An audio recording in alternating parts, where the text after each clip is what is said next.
Posé. Madame la députée de Saint-Laurent. Je dépose l'extrait d'une pétition adressée à l'Assemblée nationale signée par 12 202 pétitionnaires. Désignation citoyenne du Québec. Les faits évoqués sont les suivants.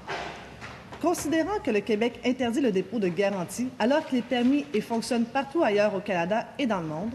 considérant qu'un propriétaire sur 3 a déjà exigé un dépôt, considérant que les dommages laissés par les locataires en quittant s'élèvent à 150 millions de dollars par année et à 250 millions de dollars pour les loyers impayés, considérant que seulement 6 % des propriétaires s'adressent à la Régie du logement, récupèrent leur argent, considérant qu'un dépôt favorise la conciliation et qu'une majorité de propriétaires renonceraient ainsi au tribunal, évitant aux locataires un dossier judiciaire,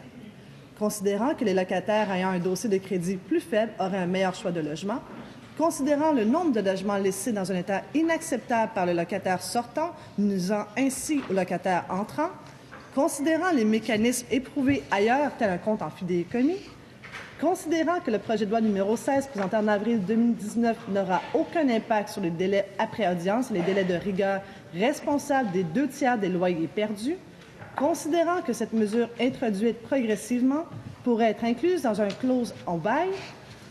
et l'intervention réclamée se résume ainsi. Nous, sous-signés, demandons au gouvernement du Québec d'entreprendre une modification législative afin qu'il soit permis d'exiger, lors de la conclusion d'un bail de logement, un dépôt de garantie servant à rembourser un loyer impayé ou tout autre dommage, qu'il se porte garant pour éviter aux locataires à faible revenu de verser un dépôt. Je certifie que cet extrait est conforme à l'original de la pétition et j'aimerais aussi souligner la présence de Benoît Sainte-Marie de la Corpic.